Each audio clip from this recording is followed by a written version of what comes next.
Welcome in, everyone. Mad Talk Sports, episode 41. For the very first time, we have a quattro here, almost a full O-line. Thank you, everyone, for joining here today. Yeah. Thanks for having us, Joe. Almost a full O-line. Almost. Thanks for having us, center? Joe. Drake. I can't snap a football. That is I'm known, aware. So. We don't have a center. Yeah, we know. I'm a center, actually. I played center for the Cougars. You are a center, or you had to play because no one else could? I had to play. I did fairly well, but I had to. I did very well. Nobody grows up wanting to be a center. Maybe they do. I don't know. No, I don't know. Maybe Kelsey did. I was gonna say he was a fullback before. That's true. Always wearing the odd numbers. But contrary to other sports talks, we will not be talking about the Kelseys, and Taylor Swift for this entire episode. Actually, a lot of today's episode is going to be me kind of having to wear some of my takes from last week and take a loser lap. Last week, I took a couple of victories laps. This year, I will take a loser lap, or this week, I'll take one there. This year, dude. This year, maybe with the way the Packers have started out here, but we will get to that. We've got an AJ Dillon supporter here with Connor in part 2, so we feel good about that. I'm not alone on that aspect. But all things serious, we will go through our Week 5 recap before we do our actual medalists again.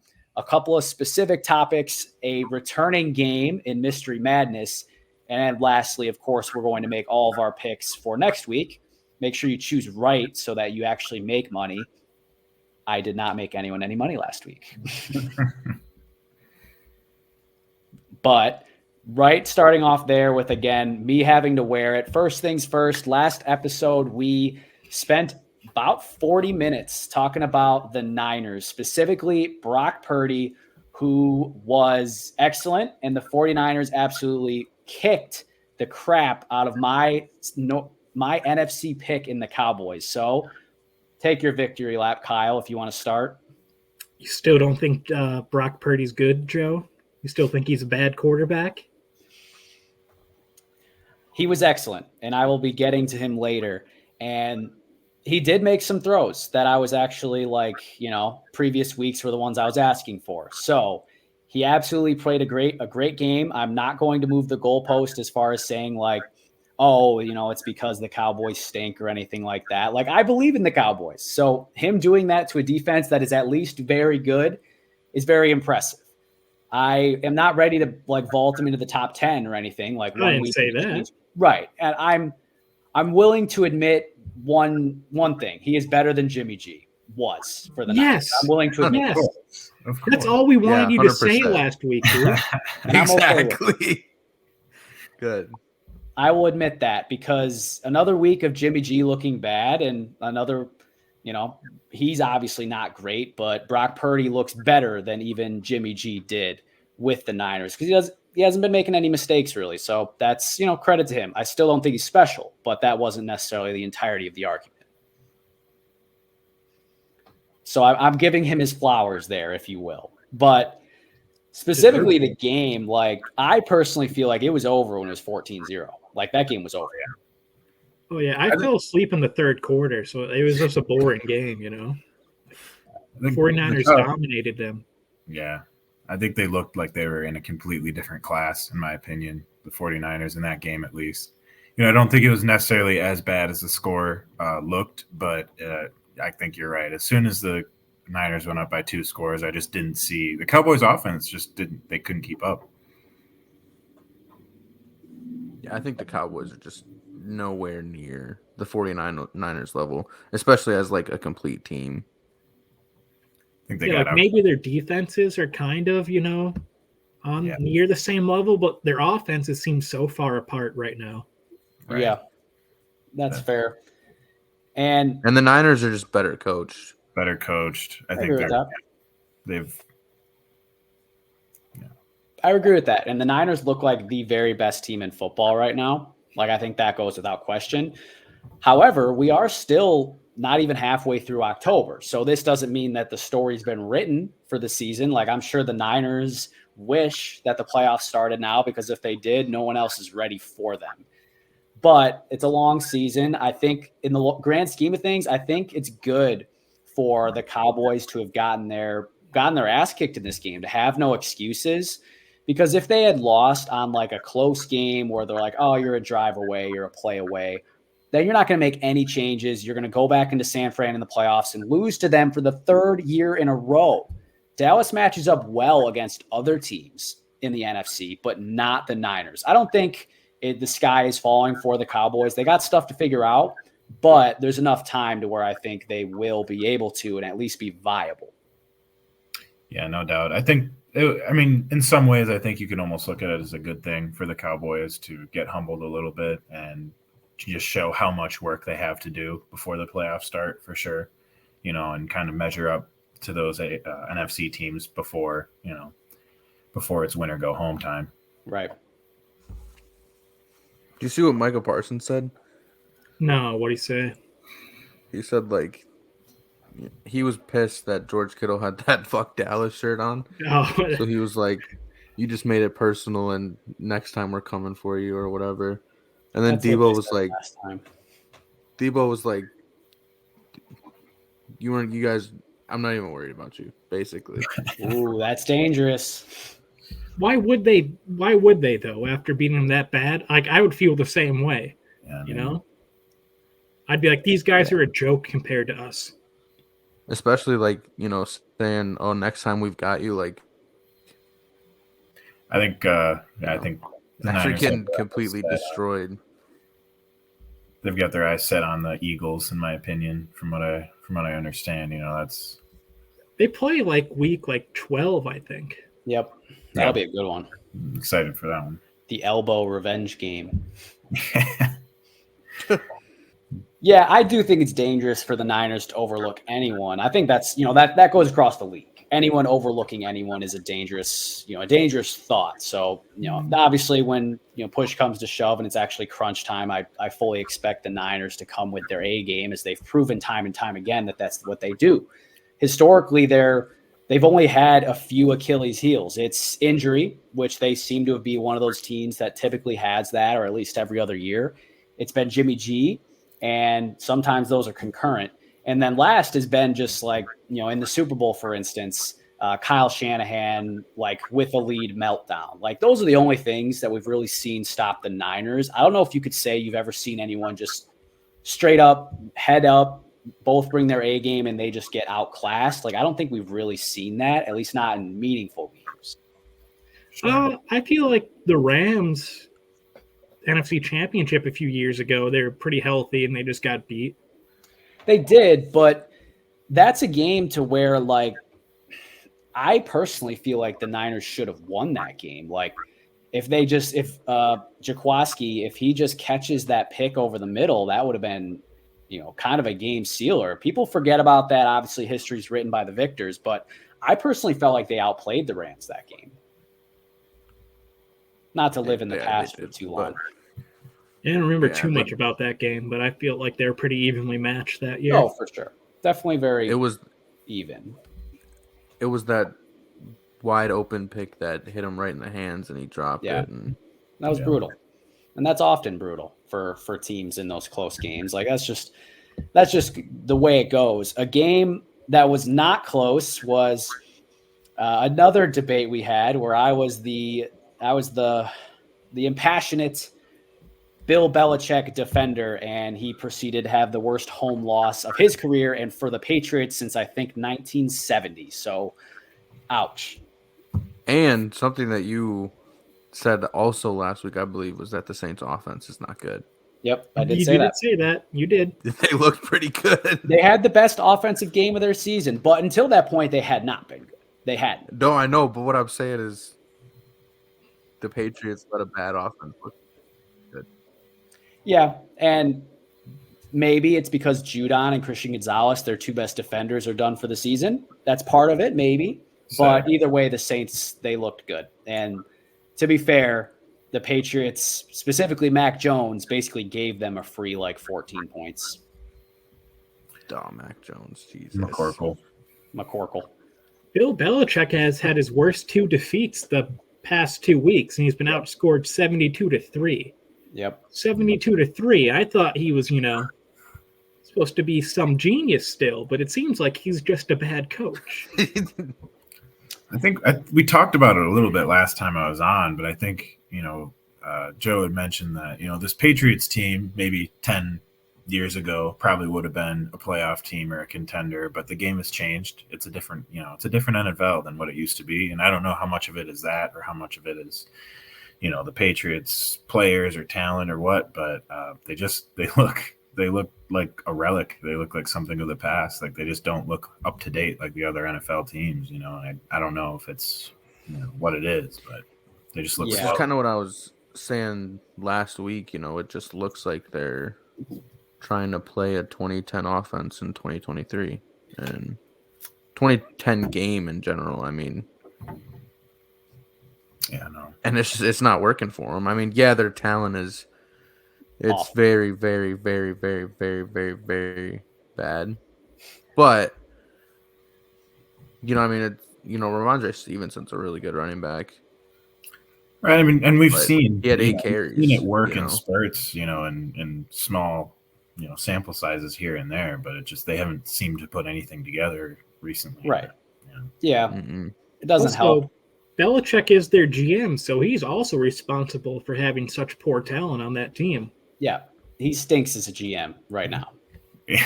At least the past 5 years. Like the only position I think they're good at on offense right now is tight end with Hunter Henry and Gesicki. Yeah, but it was expensive to be good there. Yeah, and I think Gesicki's only a 1-year deal though. Last week. So I don't think Henry had. Yeah, he had none. I know, hurt me in fantasy. Connor beat me, or that was different. But yeah, they look bad. I still stand by believing that Belichick's defenses are still up until this game. No, not just this game. The last two. The last 2 games now. My apologies. I do still think that the defense has something. I do still think he can coach from that standpoint, but I think it's further proven the other side of my point, the fact that as a GM, he's done absolutely an awful job. And I don't want to go back and rewrite history. I think he still gets all of the credit that he originally earned. I'm not going to take any of that away. Nothing will be able to make me want to do that. I'm going to really stick to what I said last week as far as I don't think that the game has passed him by from a defensive mind standpoint. They have been bad in situational football this year. That's objective. I don't necessarily think that's the rule. I think this might be the exception in his overall tenure. Even these past few years, they haven't been good, but they've been winning more than the talent suggests or that the talent really allows them to. I still think if they made this a 7-10 season, which right now looks like a stretch, if they did that, that would be an achievement for this level of talent. Yeah, no, I would agree with that in some ways that, this team, I think if there was another coach, I'm not sure that they would do much better with what they're given. But I think that's part of why it's so surprising to see them get their butts kicked is because we're not really used to that out of the Patriots, and we haven't seen them, get stomped on like that, for his entire career. And I think, it was the record, worst home loss he's ever had. So I think it's part of it is so shocking to see, the Patriots on that end of it. I think that could be part of it, so. Do you think Mac Jones is their quarterback next year? No. I don't think so. I mean, he doesn't deserve it. Now, if he is, then that would just be that would. I'm interested what direction they're going to take this team. I'm not sure exactly what their identity is, especially on the offensive side of the ball right now. It seemed like scoring 3 points. Right. Well, it seemed like they wanted to do this double tight end. Everybody was talking about Gronk and Aaron Hernandez, and that was outrageous to begin with. It's a wild comparison when you're talking about Mike Gesicki and Hunter Henry. I never really believed in that, but Gesicki is the gritty king, the gritty champion. Yeah. Did you? I don't know. Drake. Did you guys see that Robert Kraft was open to firing Belichick? I feel like it's more likely If the they struggles trade him continue. than fire him. I agree with that. Yeah. See him. Just because he did so much That'd for be- that, team. Yeah. That'd be insane if Belichick got fired. Chargers coach next year. It's going to be him. Hey, that's what I said last week. Yeah, No, I that's don't Joe's remember take. that. If that That's my own happens- original take. Oh, my takes are just forgotten when they're correct or when they're, something we like. But when it's incorrect or when it has a bad week or a bad look, then it's pile We got to on. do 20 minutes on it. Yeah. Exactly.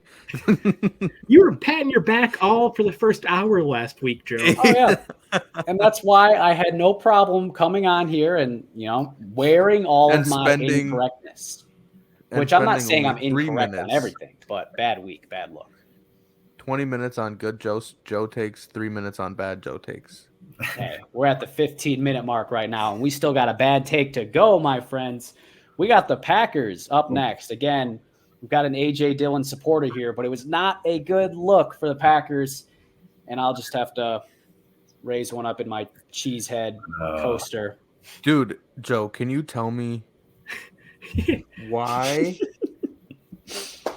on earth Preston Smith was guarding Devontae Adams on third down on a route? This isn't the first time. He's Yeah, guarded I know. Justin Jefferson It's happened multiple times. Yeah. I'm On not a third down. Like Yes. third and like 8. Now, How could they bring Joe Barry back again this season? He's so bad. He's always been bad. so he follows this trend to where Packers defense, at least in the 2 years that we've seen of Joe Barry, starts trash. But then as the year goes on, they get a little bit better. And eventually they start to listen to the players or whatnot. They start to man up. They let Jair follow the best receiver, so on and so forth. And then in the final game of the season, if you think back to the Niners playoffs, Packers lose, 13-10. Defense gave up 0 touchdowns. So it's like, oh, hey, look where we ended. Last year, we lose to the Lions. What was that? 20-16, 20 points. Like, we got to be able to win that game. Defense was fine. So, he's not the problem. So we keep him around another year, even though we have a 17-game sample size each season that he has, his schematics are at the level of a high school defensive coordinator. Maybe. I mean, Hearns could outcoach him. I agree. Hearns would, yeah. But yeah, it definitely. Well, I do want to make the point that this game, I don't put it all on the defense. I think they give up 17 points. I think the Jordan offense Love sucked. absolutely was responsible for this one. Yeah. But it does make us forget a little bit about how bad Joe Barry has been and how much talent this defense has, and just how soft they look compared to other NFL defenses that don't have nearly the amount of draft investment that they have on that defense. Give them, I think Devondre Campbell was out. No Eric Stokes. But, that being said, every team is without people. And, it seems like they're just getting bullied every single game. And, I don't know. I'm not an NFL coach, but it seems like what they're doing isn't working. So, something else I think needs to be. When we did our Go ahead. picks last week, all three of us just brushed past it. We were like, Packers, Raiders suck, next topic. And you go and you lose that game. Oh, yeah. That's just... I think it shows how really important Aaron Jones has been to your guys' offense all these years. And he's always kind of overlooked as one of the top running backs in the league. It's a great take. Absolutely, yeah. That's A.J. Dillon, he had some good runs, but it felt like every time you guys needed 3 yards, he was just getting stopped at the line of scrimmage. So the A.J. Dillon thing, I mean, it is a little peculiar, what exactly, they had the idea in mind that he was going to be this, bruiser and this guy that you had later on in the season. I don't think he was ever supposed to be, a lead back. He was never supposed to be the focus point of the offense.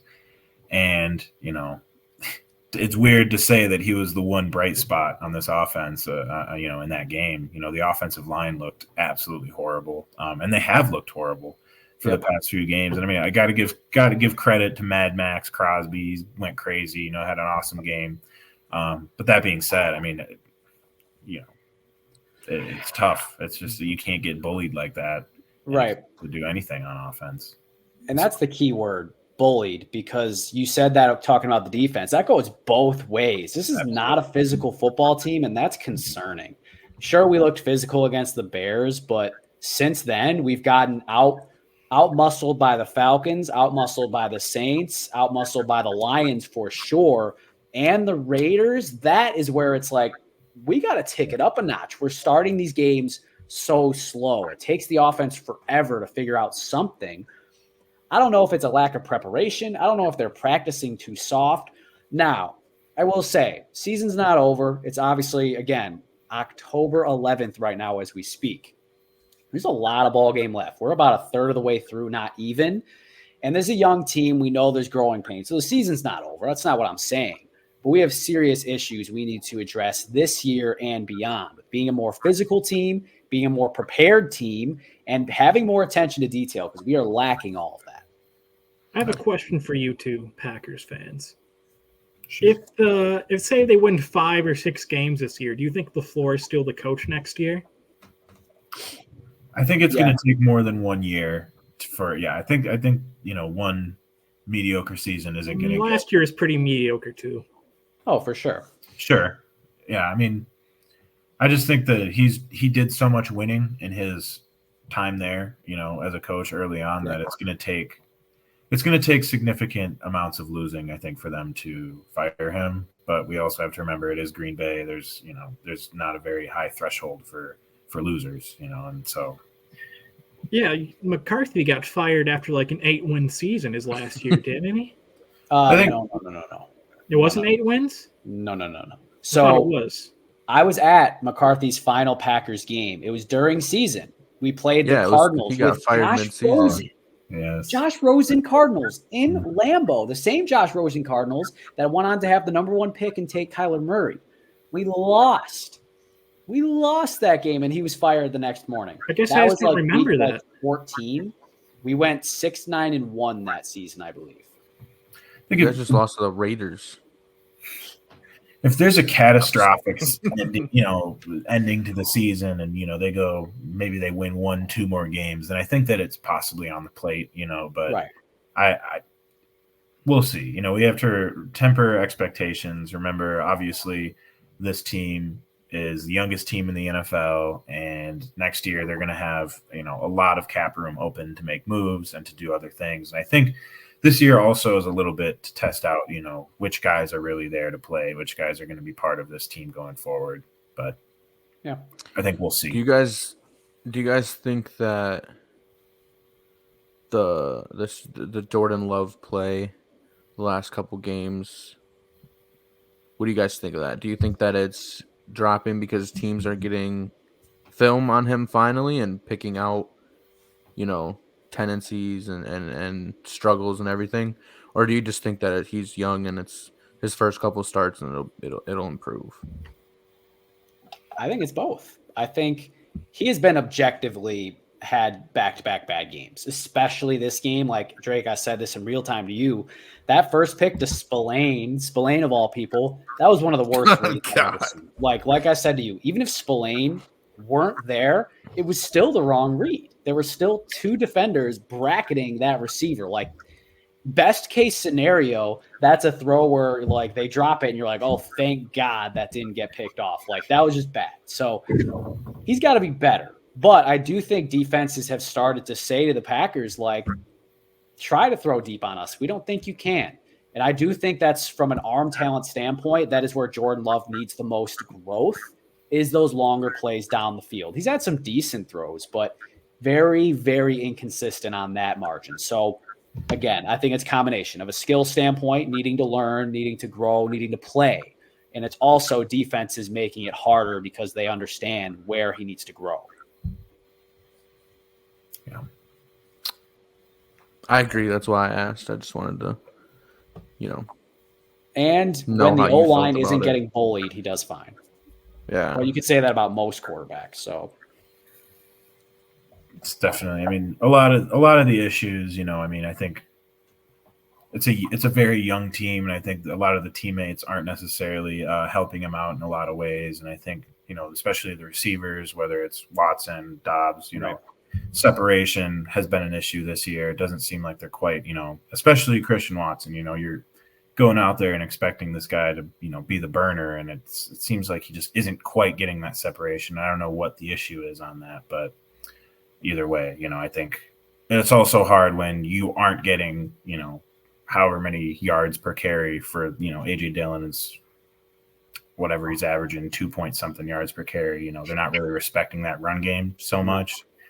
So you can drop an extra safety. You can drop, so it's tough. Yeah, because that eliminates play action too. Is when you can't run the ball, obviously. Right. Like Drake, from a Steelers standpoint, like your run game, at least with Najee, is terrible, and it just makes everything game Jalen Warren doesn't do well between the tackles either. It's getting him outside. He does phenomenally, but yeah, we 2 weeks ago, I think Matt Canada said, "Oh yeah, we're gonna start doing play action." I was like, "Why?" Like, number one, you don't tell teams you're doing play action, and number two, our run game doesn't work to even do play action. No one's gonna bite. So, yeah, it's facts. Well, a lot of ball game left for the Packers to figure it out. Steelers, while figuring it out, at least have a 3-2 record. So that's why Drake gets to be a happy Steelers fan, even after winning a very ugly way, as a couple of the wins have been now. But we'll get more into the Steelers later, I'm sure. Last quick topic before we actually get into the general Week 5 recap. How'd you guys do in picks? I went incredibly mid. I went 7-7 straight up and 8-6 against the spread. By far my worst week. I never keep track of mine. I just kind of say what I think in the moment. So I went 10-4. I'm very hurt though, because Kyle, I just want you to know that I actually picked the Bears, but on the podcast I said Washington. I was so hurt because I went in and I was like, oh, well, I better mark this down. And I was like, oh shit, I actually picked the Bears. But Joe said it doesn't count, so it does not count. If I would have put it on my if I would have put it on my slip, I'd be 11-3. I would have had a winning week. Sucks. I still did though. 10-4. No, yeah, you had a great still week. Way better than you. For sure. Like, again, two weeks in a row. Like, come on, Joe.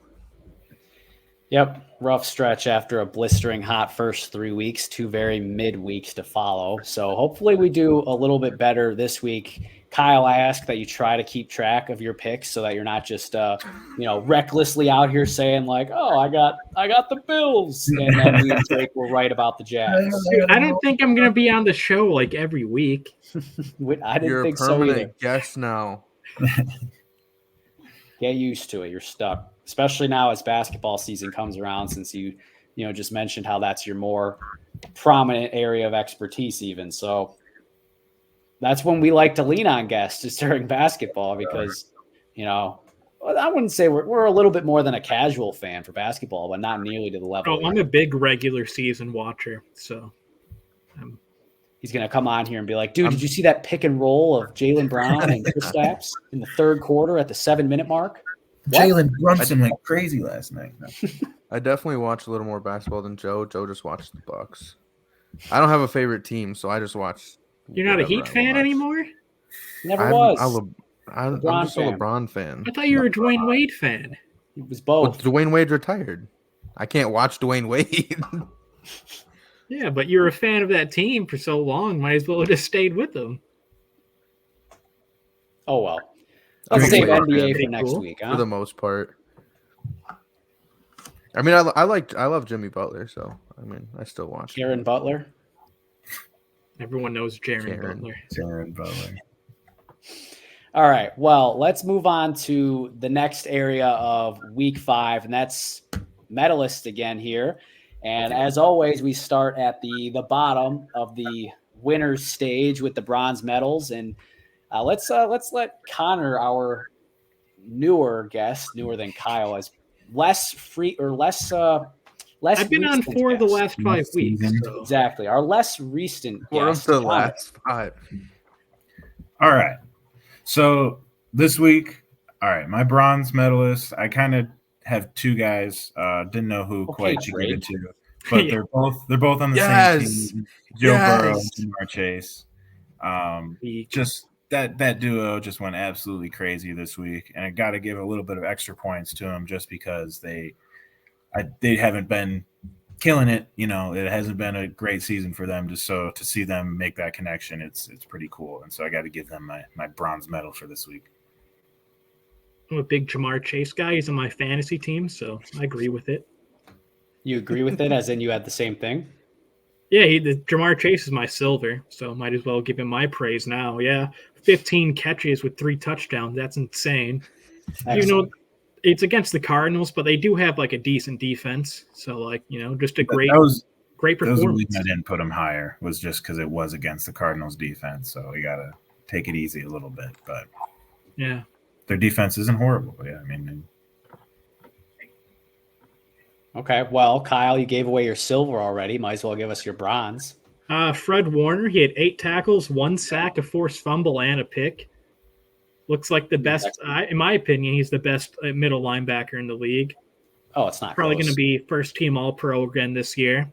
Yep. I think he's a little better than Roquan, but I think those two are the best 2 in the league. But Fred played like a beast this past week, and led the defense that dominated the Cowboys. He was excellent. Just a total missile. Like, that's the thing with him, is just heat-seeking missile. Like, I have nothing but good things to say about Fred Warner. So I especially love the praise for a defensive player, because we don't always go that route. Drake was on my list last time. What's up? I said Khalil Mack was on my list last time, I think. Me as well, but I'm saying general media. I'm not necessarily saying Mad Talk. We respect the defense on Mad Talk. Drake, what do you got? Well, I mean, unfortunately, I had to roll with 2 because I always do. I gave it to DJ Moore and Jamar Chase. 2 receivers who both just had, phenomenal games. You guys touched on Jamar Chase, but DJ Moore had 8 for 230 with 3 touchdowns. So, but He's it was goal. also against Washington. So, of course he is. Bears fan. We already know Kyle's list now. He was offensive player of the week this year for the NFC. He was the best in the whole league, in whole half the league. I was gonna say. Yeah. Wait, so why is he above Jamar Chase though? Huh? Why is he above Jamar Chase, who had more catches and more yards? Or wait, maybe not. He's a Bears fan. Yeah, dude, use your brain. Oh, I thought we were objective or something. Yeah. No, and it led to his last touchdown iced the game for the Bears' first win in like 350 days. I mean, spoiler, my goal is that's definitely fair. like Kenny Pickett. All right. And Can George we Pickens. go one at a time, huh? I haven't even just said kidding. bronze yet, you motherfuckers. Well, all mine are gone, so I'm out. All right, let's remove Kyle from the stream. Goodbye. All right, never mind. You come back in. But, wow, I guess I could try to catch up best I can. My bronze is Nat Hackett. Not necessarily that the Jets offense went crazy or anything like that, but this is a lot of a moral victory as far as this man's integrity was called into question by the team, or the head coach of the team that they just beat. So, again, it's not like he had the greatest performance necessarily, but a huge moral victory. I'm really glad for him, and that the Jets were able to beat the Broncos. I obviously, like Jamar Chase and whatnot, were significantly better, but I figured you guys would put them in. So this is kind of a shout out episode for me for medalists. I added a silver, so I have something to add. You added another silver? Yeah, I replaced Jamar Chase because I already talked about him, so I have another silver. Do you have another gold now too? No, I can think of one. No. Oh God. Kyle's like, I'm just going to shout out everyone who I enjoyed their performance of last week. I thought that's Connor, who's your silver? So for my silver medal, I gave it to TJ Watt and the Steelers defense overall. I think they pretty much, got to give credit to, Kenny Pickett and George Pickens, but I think without that defense, it must be nice to be a fan of a team where you get excited when the defense is on the field. Must be nice. That's what I'll say about that. Yes, Well, but is it yeah, bad but- if you're more excited than the offense? Yeah, because I am so not excited when I'm just like, oh well, punt in 3 plays. It almost Yay. makes up for it. It almost makes up for the excitement that you're losing on the offense on that side. TJ Watt should be arrested for punching Zay Flowers in the chest on that one play. TJ Watt broke his finger severely and just popped it back. He has to have surgery in the offseason. Well, you got a long way to go. Yeah, I know. How does he know he needs surgery in the offseason? I don't know. How do you know you don't need it now? Exactly. Get surgery on that at some point. Yeah. All right. Well, great performance out of them. Nothing new for those guys, but gotta shout them out. shout out. Kyle, Silver Part 2. Brees Hall, I called it last week. It was going to be his breakout game. Yep. Hit a career high in carries and yards. Had that one long touchdown. Played really good. I think their best offensive player by far. Yeah. So got to give him a shout out. His big, bounce back game since tore his ACL around this time last year. I'm surprised he wasn't one of your original medalists because, again, that was a great take that you had. And I had him scoring a touchdown, anytime touchdown in my parlay that I was 6 out of 7 on. But him scoring, that was a hit. In all game, it was like you mentioned how like career high in yards. Like it always felt like he was about to break loose. He was about to. And then when he did, it was no surprise. It just felt inevitable more than anything. Like he's special. They just need to keep finding ways to get him the ball. Like he can carry that offense. Yeah. Pacheco's coming up for his career high next weekend. Tomorrow against that same defense. Pacheco's career high. I'm calling it again. Wow, bold. I like it. If he hits, he's got to be your gold. Who? I said if Pacheco hits, then he's got to be Kyle's gold. There you go. Okay, I think that's fair. I would like to add that the Broncos-Jets game ended in the funniest possible way that game could have ended ever. With Russ scorpioning on the ground and then watching them walk the ball into the end zone. I think that was a very satisfying ending for that game. For everybody outside of Denver. Like Russell. Yeah. Not a Russell Wilson hater, but I am. It's good to, I don't like Russell Wilson. Hackett. As a player? Yeah. Why not? He's just so very awfully mediocrely bad that it's just like awful mediocrely bad. Yeah. You gotta pick one. That was a bad sandwich. Awful, mediocre, bad. He's been better this year, but the defense is the worst in the league now. Oh, for sure. He's still awfully mediocrely bad. Okay, Drake. And it's better than he was last year. It's just so, it's not 2010. Okay, this isn't MVP Russell Wilson. No. He's been fine. He hasn't been great. He's been like he's average. Yeah. He's been like, top 30.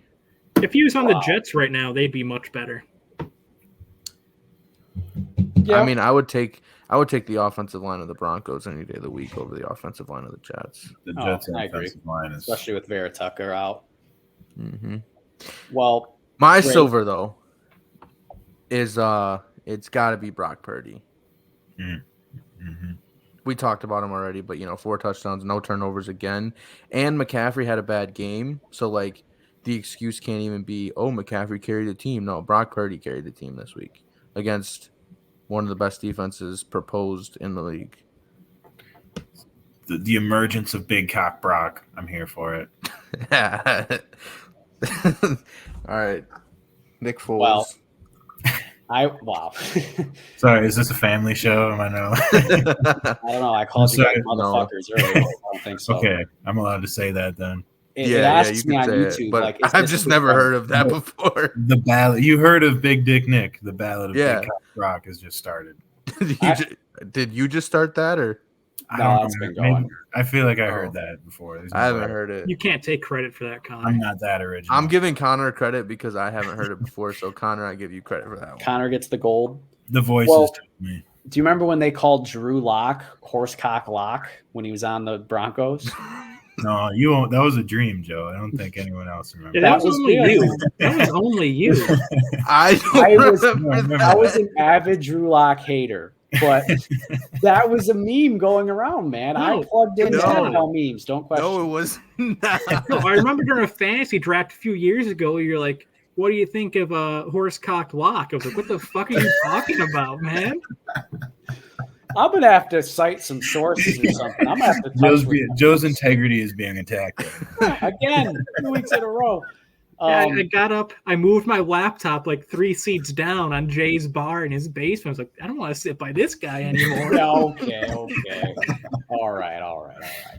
Okay, so I'll go back to back real quick since these are guys we touched on already. But Silver, I got Max Crosby. We already talked about how he was a game wrecker. He had us questioning the entirety of the Packers O-line and offense in general. So a beast, nothing to question there. And then gold, I did give it to Brock Purdy. For everything we said, he was excellent. The run game was not. Now, they would have won even if he only scored 17 points. We didn't need to have his A game, but he absolutely had his A game. Probably the best game of his career, from my opinion. So, I think it was. Gold medal. I got a question about Crosby.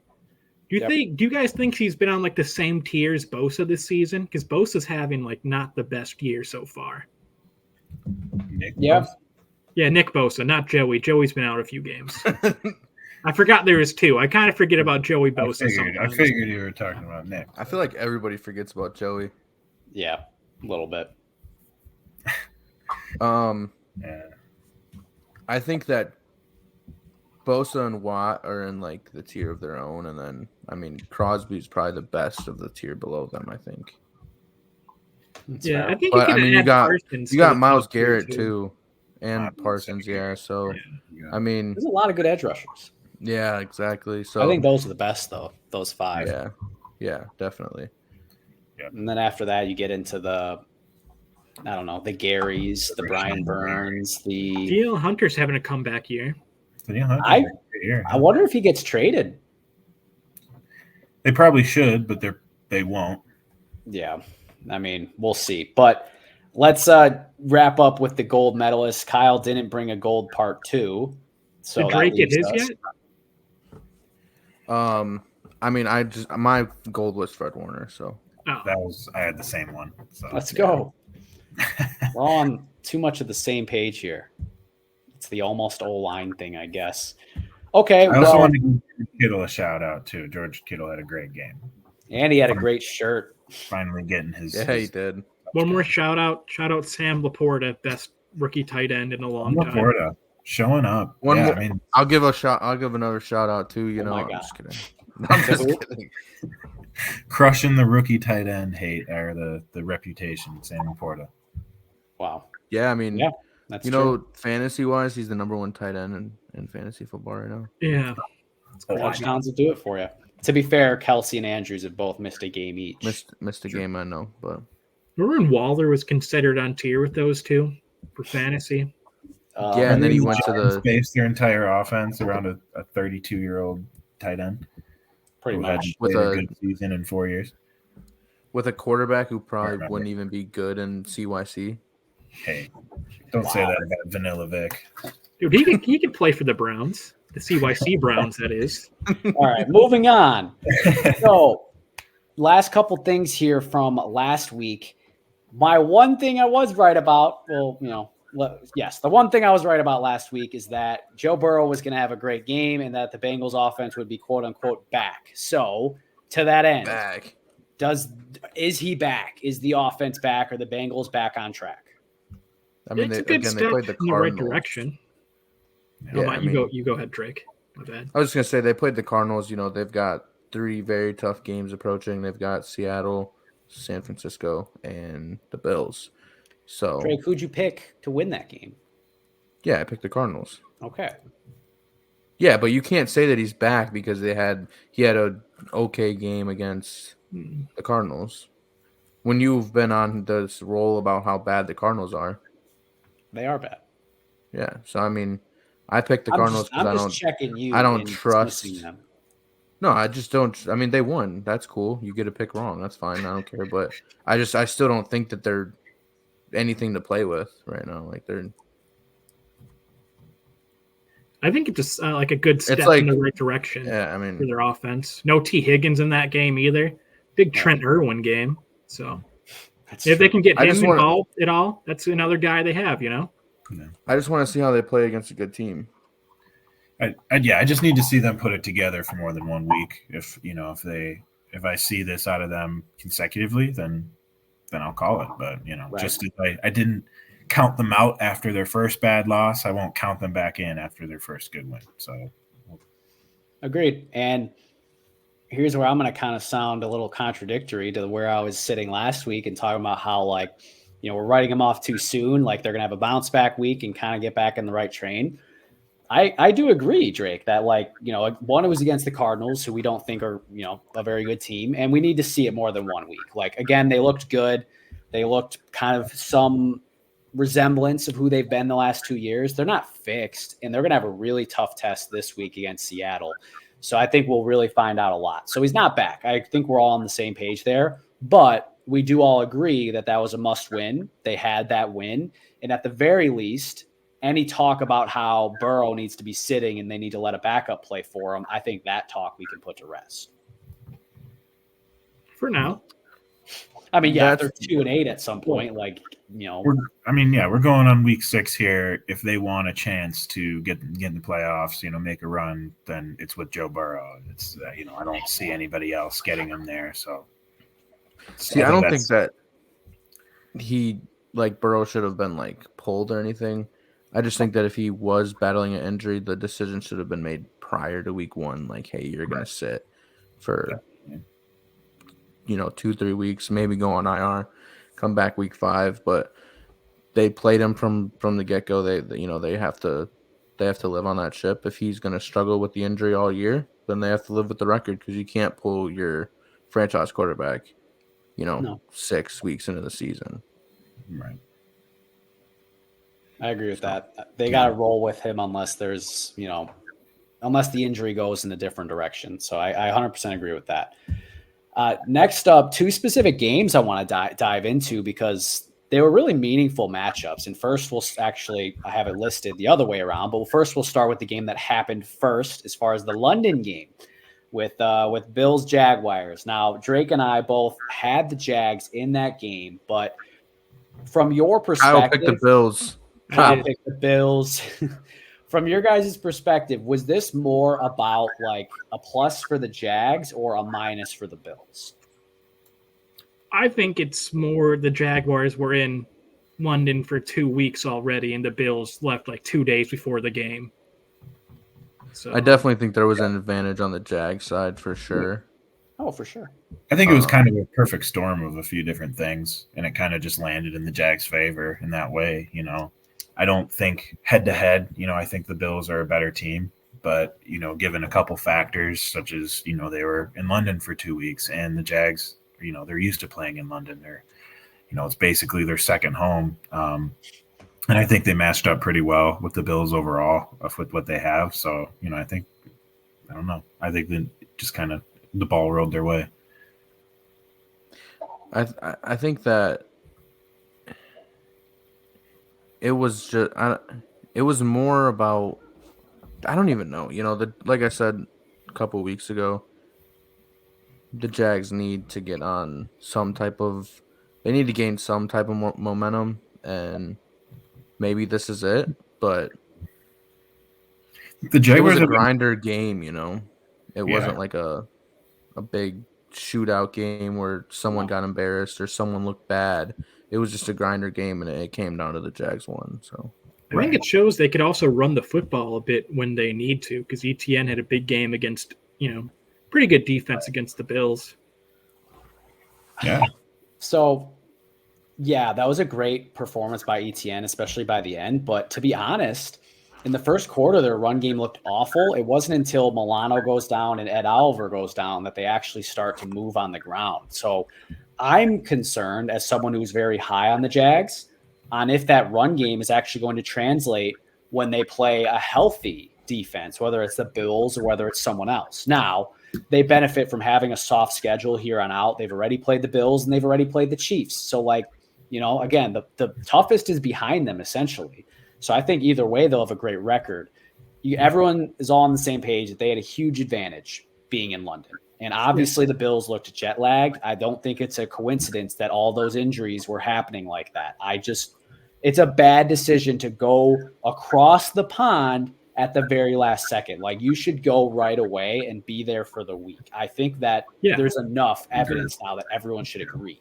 The Ravens left right after their game this last Sunday to go straight over to London because they're playing this upcoming Sunday there against Tennessee. Right. I think that's the move. Yeah, I think it's. Has to be. You can't. I mean, if you were a player, I mean, what would you? That's just for me. That would be much preferable than no question. Yeah. Like, hey, we play on Sunday. Let's leave Friday night. Right. I mean, no, that's hard. That's very hard for anybody, NFL player or not. Yep. Agreed. Yeah, I think, and especially when the Jags, that the other team was there already. Right. The Jags do have, Joe, I know you said they've, I lost you, Drake. Oh. The toughest is behind them, yeah, but they've got, the Colts. They've been a grinder tenders, two great defenses. So, and I believe they played our division, so they've got Browns, Bengals, and the Ravens at some point. So, I mean, I don't think their schedule is going to be a cakewalk, but I think hopefully I think it'll give them some traction, at least some momentum, but we'll see. I still don't trust Trevor Lawrence. I've been on that for a while. I do like him, but yeah, I think it's been a really frustrating season so far for the Jags. It seems like they've gotten things going, and there's been how many drop touchdown passes or, touchdown passes called back or whatever. And I think especially, this year for Trevor Lawrence, I think was really going to show us, what tier quarterback is he really? Is he up there with, the Burrows and those guys, or is he, is he a Kirk Cousins for his career? I think that's what this year is kind of here to show us. He's got the talent at receiver, and I think the run game, it's interesting. They really did get that going. I'd like to see if they continue that moving forward. They've got a lot of depth at running back, and they seem to be wanting to establish that more. So I'm interested to see how they fare against those other teams in their division, like you said, the Colts and the Titans, and them. I do think that Jags offense should be, elite. They've got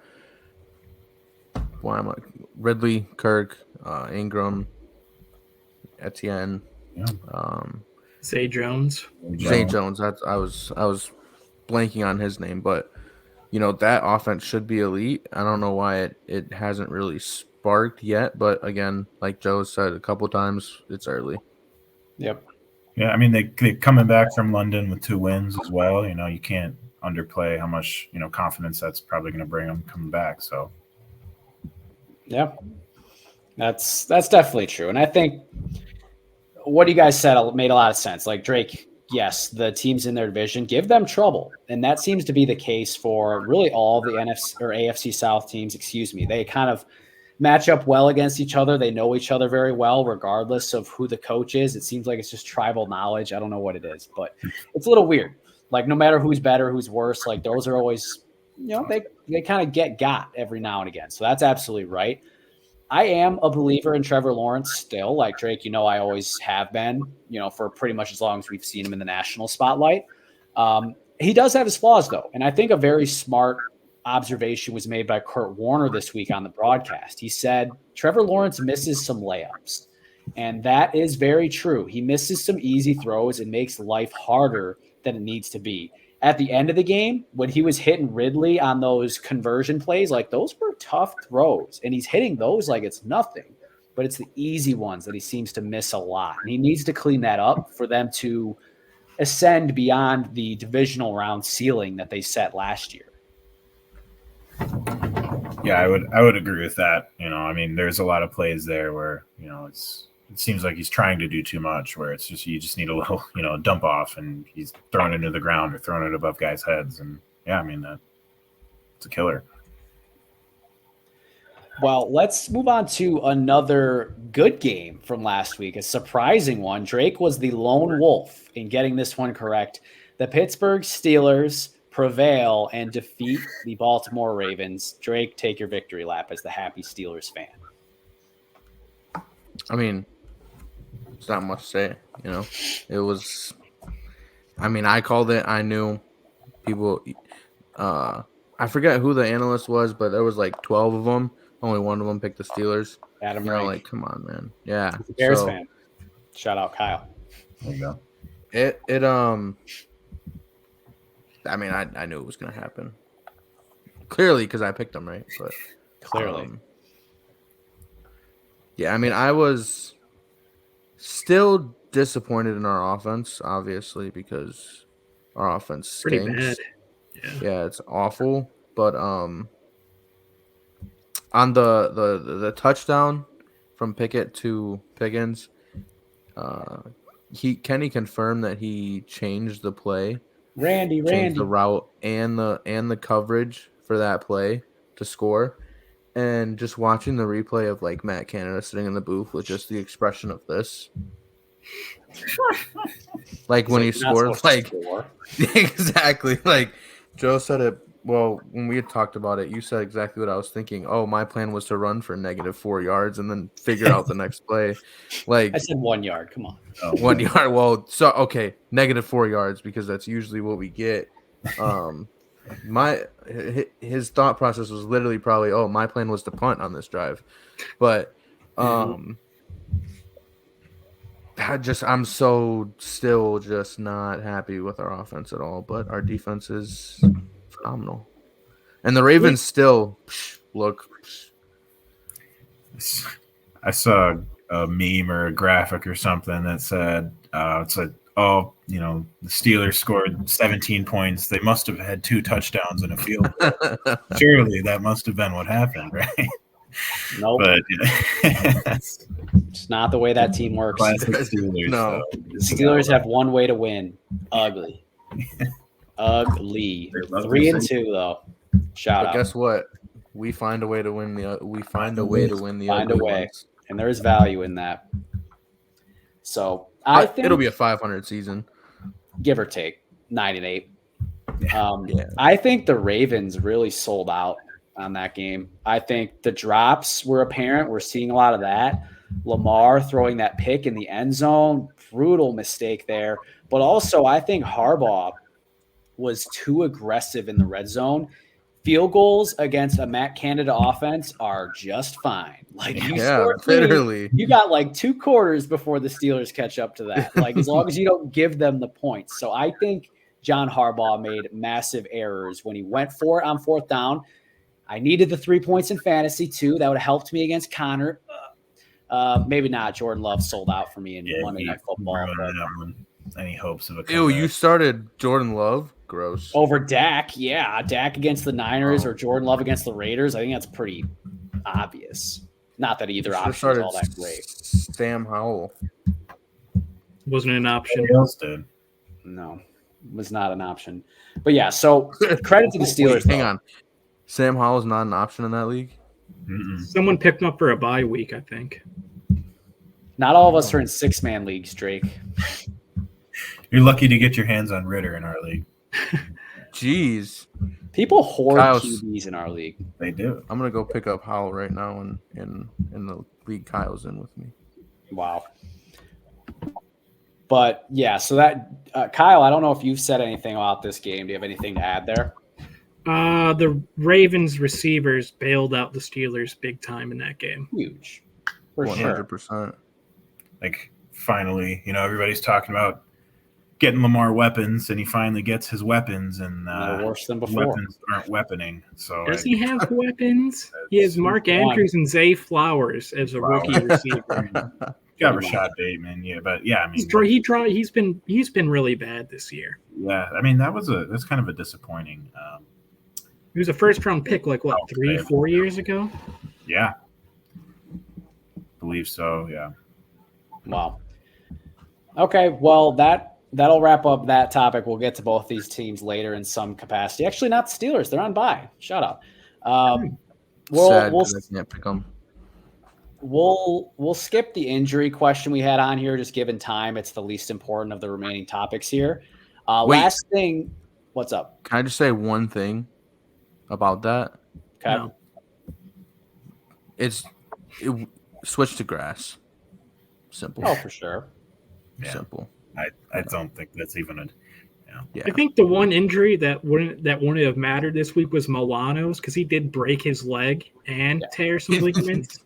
So yeah, that's fair. Injuries happen in football, but I think the evidence is evidencing that. Yeah, exactly. Evidenting. And it's just like repeat. There's a lot of non-contact injuries this year. No, yeah, definitely. Yeah, absolutely. So. Yeah, I think we're all in agreement there. So no problem on that front. I guess it would have been quick anyways. Last thing before we move away from week 5, fantasy football. We've all gotten pretty big spoonful to this point, whether we're in 1 league, 4 leagues, or if you're like Drake and you're in like 1,500. If you had to name one specific regret of this season so far and projecting moving forward to some degree, what would that be? Kyle, you've done very well in fantasy in recent years. In one league, in our league, but my regret comes from the league I'm in with Drake, where I took Saquon over Bijan Robinson in the first round. So Saquon hasn't played since week 2. Huh? I said I thought your regret was joining the league. No, I've won my first game this past week in that league. He did. Yeah. Kyle, I swear Kyle only hates my league because he is terrible in it. Dude, on my bet, I have too many running backs. I play the wrong ones every week. I just have like 8 of them, and I don't know who to play ever since Saquon's been injured.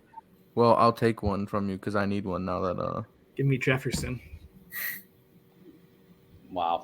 All right, so Saquon instead of Bijan. Connor, you're another person who has had a very good recent track record. You beat me this week. I've got my 3-peat to defend here. Haven't been doing too hot this year. But that being said, I got the most points scored against me.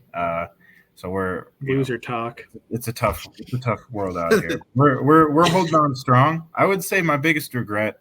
I drafted Nick Chubb. That definitely was rough, but I would draft Nick Chubb 1,000 times again. Part of it isn't my regret, but I went double RB in the first 2 rounds. Don't know if I would do that again, just because of how. Who was the other running back? Tony Pollard. Oh. And so when you put your eggs in the basket of running back, I think it's tough because those injuries, those season-ending injuries, are just they occur at a higher rate with running backs than they do with wide receivers, and so that's the risk that you take there. And I took that risk, and obviously paying the price of it.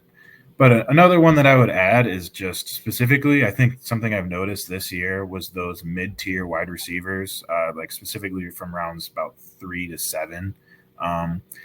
That it hasn't been the gold mine that it has been in previous years. Some of the names that come to mind for me are like, I'd say Mike Williams, Jahan Dotson. Obviously, you have some injuries in there. T. Higgins is a huge one. Yeah, I mean, you've got plenty. Yeah, Terry McLaurin. Yeah, Scary Terry. That's another one. Watson is up there. A lot of those guys in those mid tiers that. Traditionally, I try to capitalize on the value in those tiers, but I haven't seen that quite this year come to fruition. Maybe it will later on in the season, and it's just been the roll of the dice so far. But I've noticed that for sure. Sure, I agree with that. Drake playing. Same. Just playing. No, I completely switched my draft strategy from what I normally do, and I just shouldn't have done it. I took 3 wide receivers first 3 rounds. I should have went 2 and then took a running back, but because I lost out on like Pollard, Kenneth Walker, Josh Jacobs. I lost out on a good running back, and my best running back that I got was from Andre Stevenson. So, I did get David Montgomery in like round 10, so that was fine. But like, It's huge. I took Jalen Waddle round 3. I over like Tony Pollard over Kenneth Walker. That was probably my biggest regret right there. But now it's normally I take a running back first round every time. Even like highest pick I've ever had was like second. This year I had first pick. Obviously, when it comes to mind, like now hindsight that Jefferson's hurt, I'm like, wow, I should have taken McCaffrey because I take running backs first. But it's like at the time, it's like, how do you not take Jefferson? But Right. I should have taken McCaffrey because, like I said, I usually take running backs first 2 rounds. But kind of like you said, when you rely on the running back so hard, these mid-tier receivers aren't really. Yeah. This year, it just doesn't look like that would have even worked. So, right. That's hard. I don't think there's any one strategy this year that you can point to that just is far and away, the best strategy to go. I know a lot of people who, they went running back heavy are suffering. They went wide receiver heavy and are suffering. Or, maybe you could say going balanced this year would have been your best bet. But again, who are you taking? That's hard. So I think the best bet was fleecing Joe in a trade like I did this last week. It's one weekend, buddy. I texted him and I was like, did I hear you guys correctly that you traded for DJ Moore? I was like, oh, good shit. He goes, no, I traded away DJ Moore. And I was like, ouch. Yep, that hurts. It at least cost me a game against Connor. Like that much we know. Still fine with seeing how Ridley pans out the rest of the year. But I think we've all been on the same page as far as like biggest regret, like kind of eliminating like the injury factor to some degree. Like, obviously bad luck is bad luck. Like it's specifically looking at like I made simply the wrong decision. Like for me, my biggest glaring example was Najee. I took him in our league, Kyle and Connor, and I got to stop putting stock in him. I was burned so hard last year, so it wasn't like it was a first round pick. It was actually, I believe, 4th round, so it was like pretty late. But I missed out on a ton of valuable guys at that point. Like from an outside perspective, you could point to me reaching very hard at Garrett Wilson in the 1st round, but I stand by the logic. If Rodgers plays, I think he's a top 10 receiver right now. So I don't regret that. It just didn't work out. It just didn't, the chips didn't fall my way. So I don't regret that necessarily. But Najee, that's like been there, done that. What do you think? Yeah, he was on my do not draft be on your blacklist. Exactly. Yeah, that's a tough scene. If you have someone who's on your do not draft list, even if you see them, where'd you go? There you are. But if you have someone who's on your do not draft list, it doesn't matter where they fall to, you don't draft them. If Najee's on your do not draft list and he falls to round 6, you still don't take him. There's a reason he fell on your do not draft list. Yeah, agreed. 100% agree. I think another that kind of speaks to another mistake that I made is that not trusting in the value that I put on guys and saying, for example, T. Higgins was available, and I say, I'd rather have these guys, but T. Higgins was the highest, I had ranked or whatever, and he's available, so I should take him over, any of the other guys, and it's a mistake that I make all the time. Agreed. I took Trevor Lawrence. I might have to let you guys continue for 2 minutes while I pop out for a second, fix my connection. Oh, Joe. I shall return. I took we almost fell apart without him last week. I know. I took Trevor Lawrence. 1, 2, 3, 4, 6. Wait.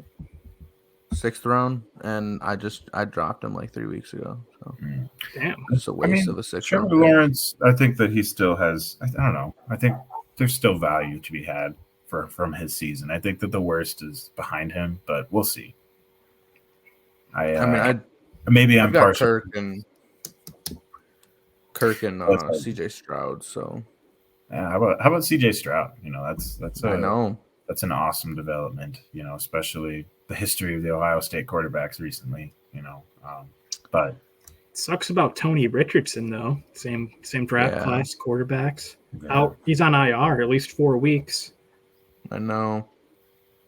Maybe Minshew can prove he deserves a starting job again next year or something. Sure. Well, we'll see. I think it's interesting to watch how different the Colts offense operates with Anthony Richardson in the game versus Minshew. It's cool. I think they call too many quarterback runs for Richardson. And that's why he's gone out injured 3 of the 5 games he's played. It is. I wonder if there's something to kind of just him being in the NFL longer and learning how to take those hits. And, like you see like guys like Justin Fields and Lamar Jackson. It seems like they take those hits all the time, and they're fine when they get up. But maybe it's, just luck, whatever. I think it was a shoulder. I think it was the shoulder hitting the ground more than anything that caused the injury. But, it's something to look into. Jonathan Taylor not looking like the best running back on his team right now. That's Zach Moss. I know. Zach Moss. Yeah, what do you do with Zach Moss if you're a fantasy owner? That's an interesting. I have deserves to keep getting work. Yeah, I have him, and last week I benched him because I was like, "Oh, JT's back." This week I'm starting him, and I know he's gonna have like 4 points. I just know it.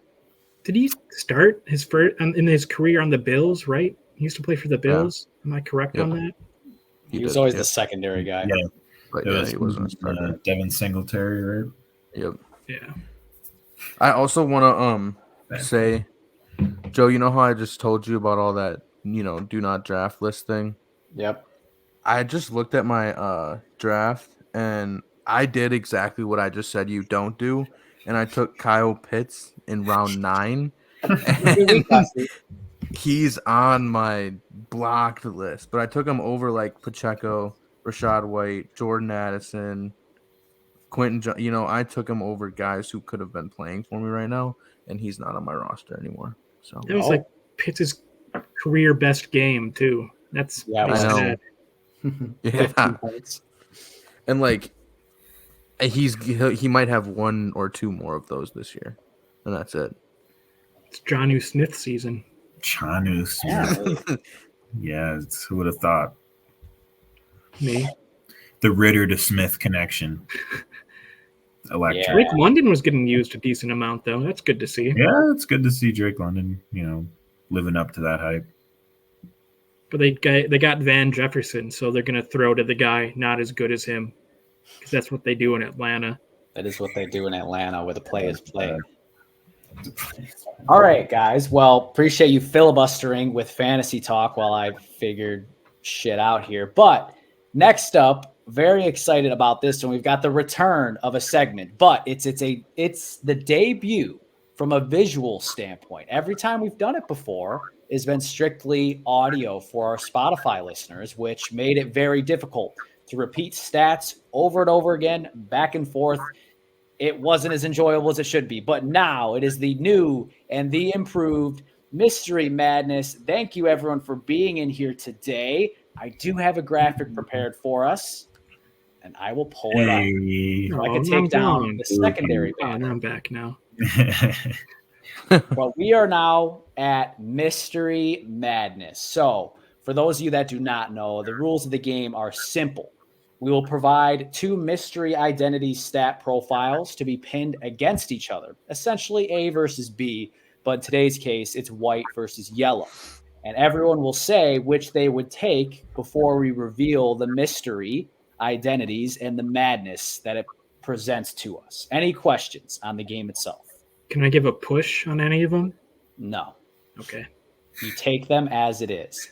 So first up, we got to start with the field generals. We've got quarterbacks. So we've got, for those listening and not watching, on our left with the white/gray profile, this quarterback has a little over 1,200 yards, an 11-2 TD int ratio, almost 67% completion percentage, 106.1 rating, no rushing touchdowns.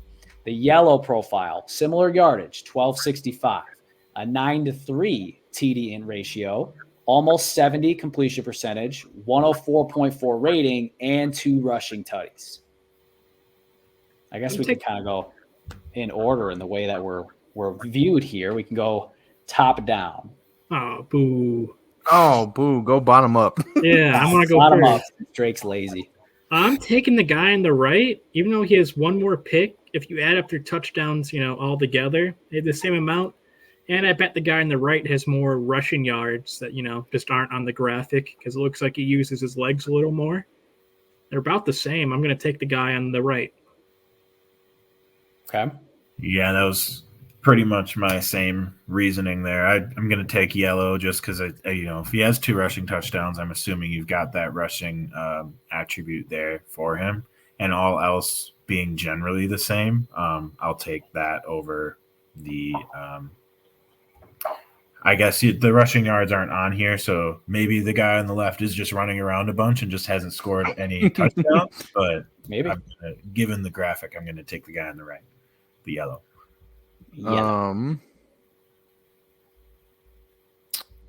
Jesus,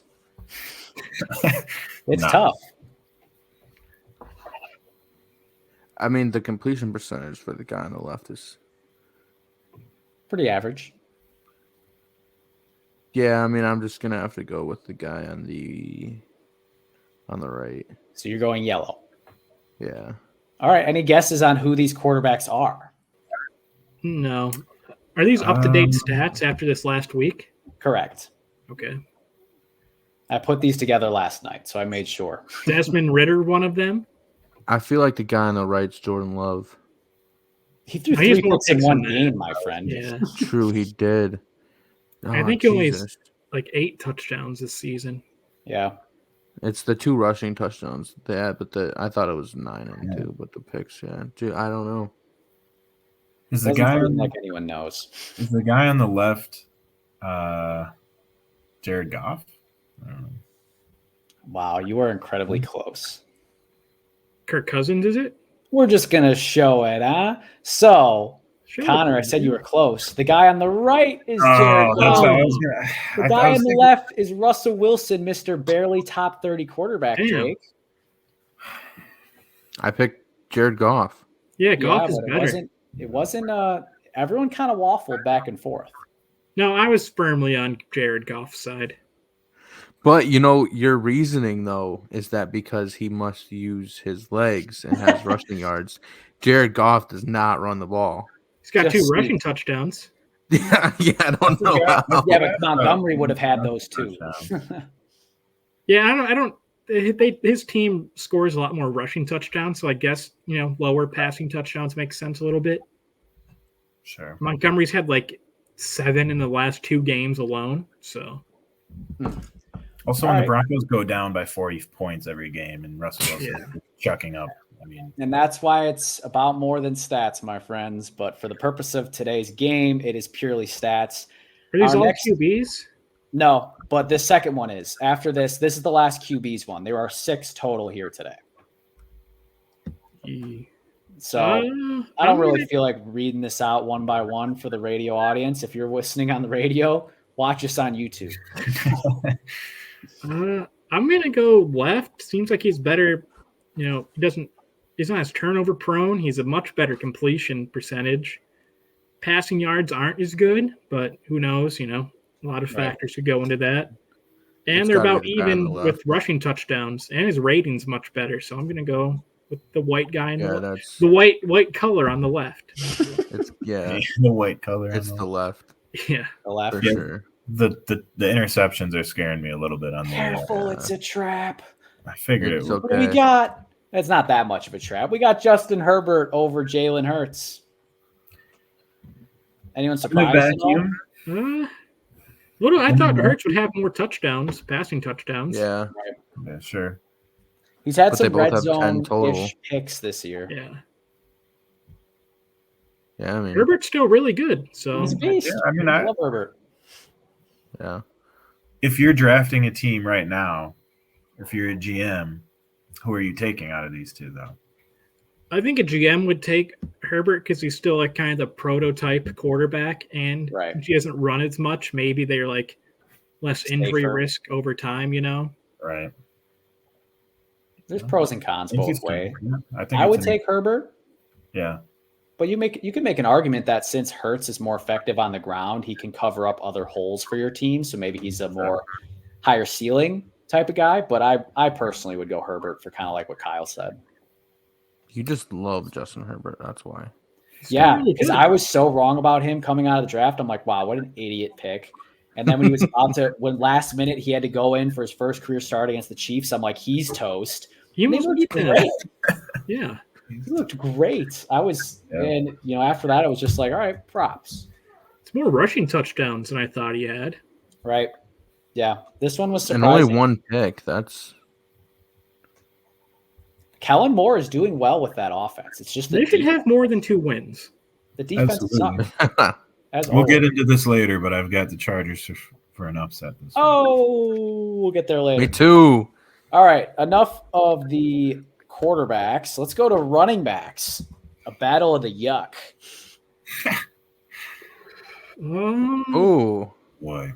I'm going the right side. It seems like they can impact the game, both receiving and rushing.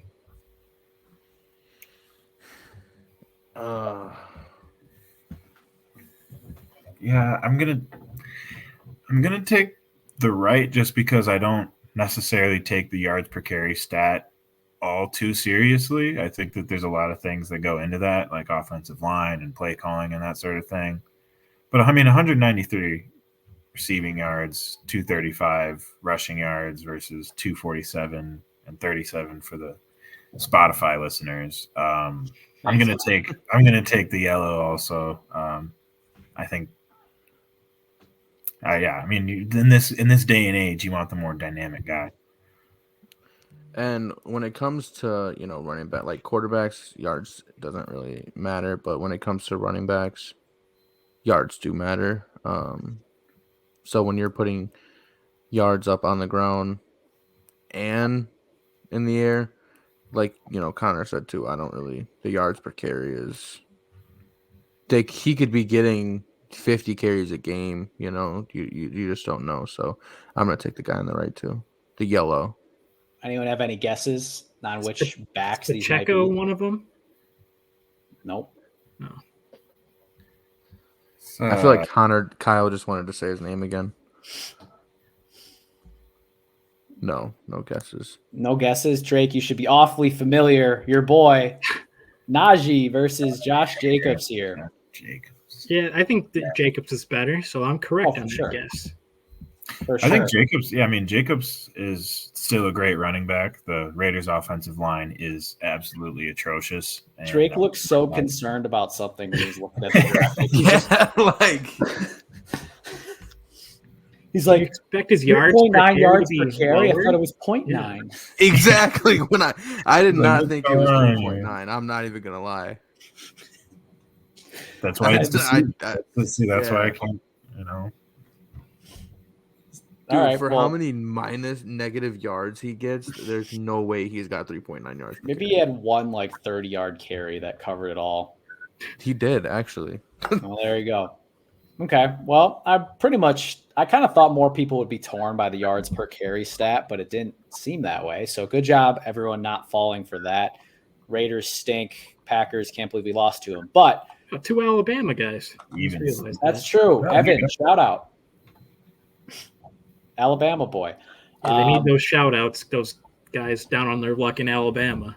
No, they don't need squat.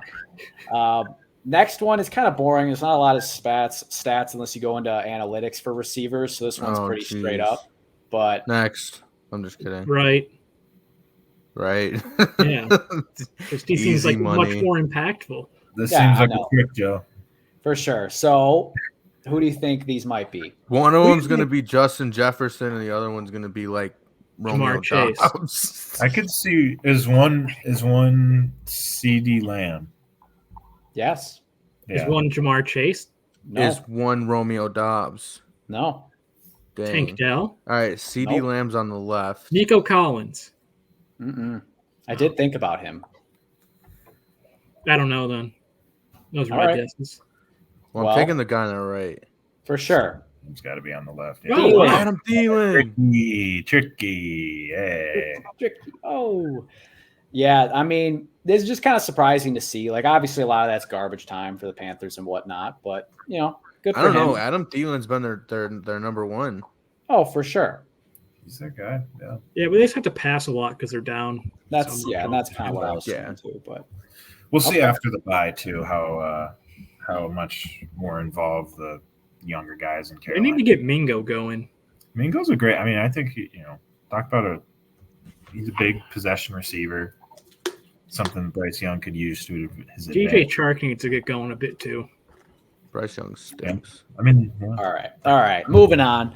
Our next two are team-based, team stats. So we've got points per game, yards per game, opponent points per game, and opponent yards per game. The left. Yeah, I mean, I don't. Offense wins games. I'm not going to be the defense wins games guy. Offense wins games. Need Any points. guesses on who these teams might be? Is one feel the like- Eagles? I want to say one of them is the Broncos. The spread for the left team is just so much closer than the spread for the right team. Yeah. So I'm gonna take the left. Is one of them is the right team the Commanders? No. Who's only getting 15.8 points per game?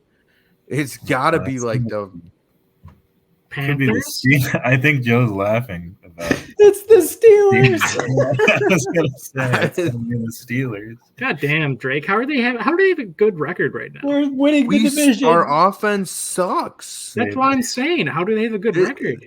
Surely This they isn't, must have you know- scored 2 touchdowns and a field goal. The offense is it's not a surprise. Bro, look at those yards per game. Like, oh my god. Damn, that's a I they can't give up a lot of explain. yards. They do. Well, Yeah, you get whooped by the Niners and Niners. Texans. Yeah. but you guys gotta understand too. Our time of possession is probably like 12 minutes a quarter less than the other teams. That's true. That's so true. I mean, that's what a bad offense does to even a great defense is they tire them out. Like, you guys have either won ugly or gotten blown out. That's what every game has been so far through 5 games. Good. Now, had I added like turnover differential, Vikings are like -9, so that would change things. Like, man. Next team one's actually a little bit more give and take. I'm kind of curious to see where we land here. I mean, the team on the left is just blowing these other teams out. Well, they have a less point spread than the team. Wait, which one did you say? The team You on said the left. Oh, never mind. I assumed you said right. I'm taking the right team because I feel like you're tricking us again. I'm gonna take a left. I'm gonna take the left too, just because I think in this one, the 4 or 5 points or so, that's somewhat significant for the opponent's points per game versus the 3. So this one's not necessarily a trick. It honestly really depends on where you stand on these two teams, but both in the NFC, Cowboys and Lions. Yeah, I think the Lions have been better.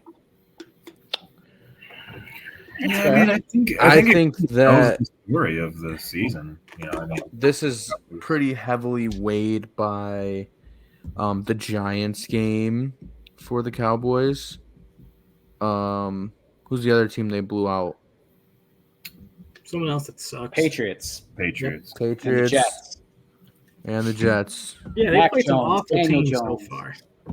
So yeah, I mean, stat-wise, I think it's pretty heavily inflated. But I do want to add that to the Cowboys. A little bit of a caveat. Like, they have not played the best competition yet. I think this. And this when they game did, they 49ers lost. was the first time they actually. Yeah, I mean they it looked like they were new to this dance, and the 49ers lived there. And they kicked them off their mountaintop pretty quickly.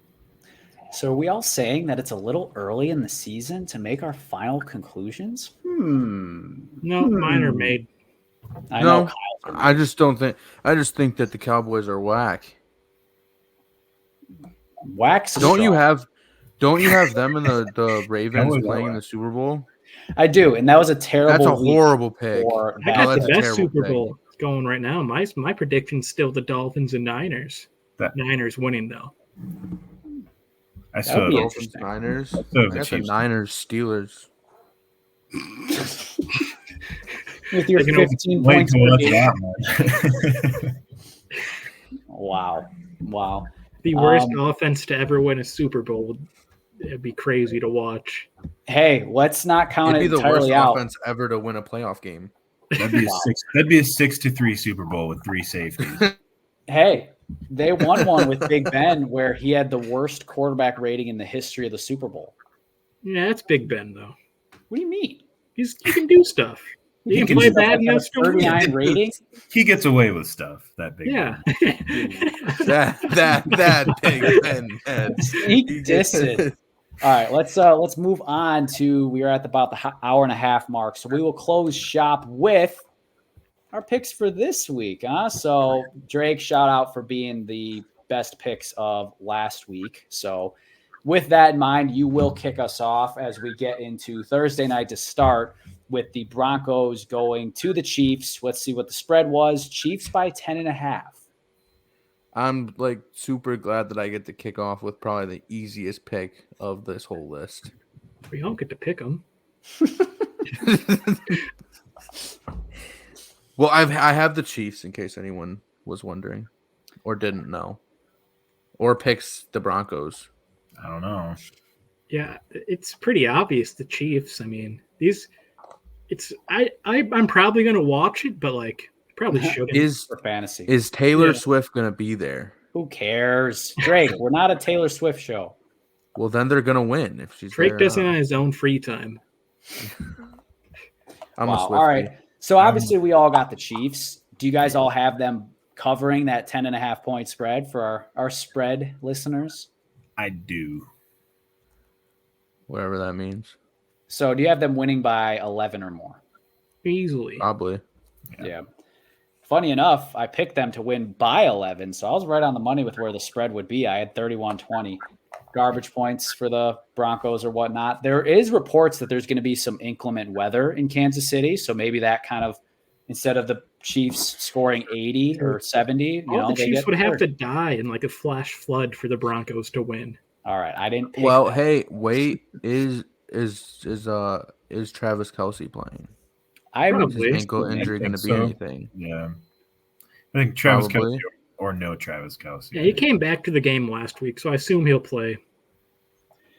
All right. Well, that one was pretty easy. How about this one? Going back across the pond for the third consecutive week of NFL football. Get ready for 8:30 a.m. kickoff Central Standard Time. Ravens Titans. The Ravens are favored by 4. I know. I got the Flat Ravens. number. Let's go Ravens. Yeah. I I got the Ravens by 4.5. I hate you. I'm just kidding. I got the Ravens for sure. I think Lamar's receivers are actually going to catch their passes this week, and if they do, they'll win because Tennessee is not that good. There you go. I think they'll bounce back. Harbaugh's not going to let that loss go back to back like that. I don't think. I think Right.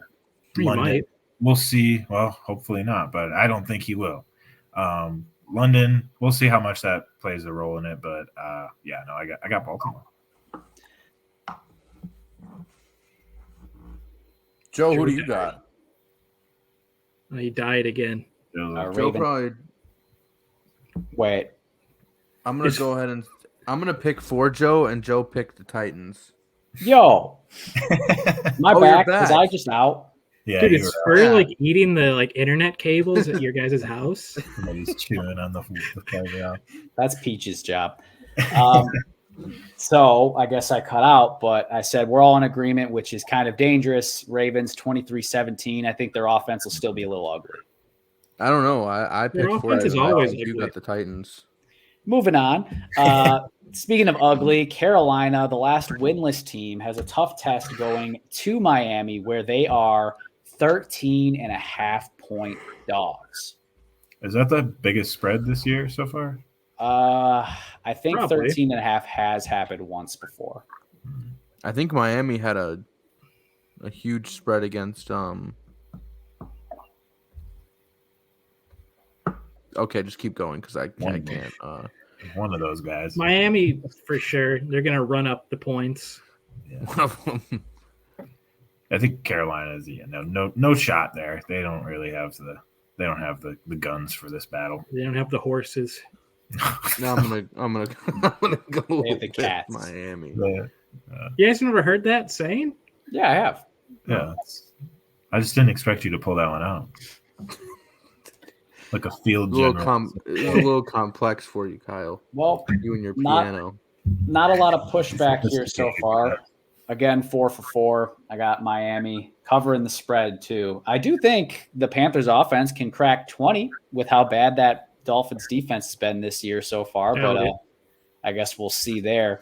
Kind of an interesting matchup with this one. We got New Orleans headed to Houston, where the Saints are 1.5 point favorites, so just barely edging it out.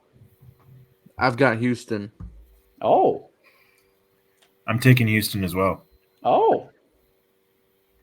I'm taking the Saints. Yo. Me too. I think Dennis Allen could scheme up a defense against, an experienced rookie QB. Get some pressure on him with Cam Jordan. Yeah, I think the Texans are scrappy. I don't know. We'll see. I don't think the Saints. I don't know. We'll see how this game turns out. But I don't know if the Saints are good or not. I like the matchup here. I don't think anyone does. I don't think Houston's good either. No. But I think both teams teams can can win win this game. I got Saints 23-17. I agree with Kyle. I think Dennis Allen and the defense can give CJ Stroud and the offense some struggles to where Saints offense does just enough and continues to have some more life with the emergence or reemergence of Alvin Kamara. So it's me and Kyle against the world. If the Saints win it, it'd be like 9-7. Okay. Not everyone plays football like the Steelers. I can see a 13th game, but I don't know. All right. Well, next up, we've got Washington going at Atlanta. Atlanta is a 2.5 point favorite. The mid I got bowl. Washington. I'm taking Atlanta. Wait, where is it at again? Atlanta. Ritter has never lost a home game. I'm going Atlanta. In college or NFL, he's never lost a home game. Is such a weird stat for It's Desmond stupid. Ritter. I don't care about it.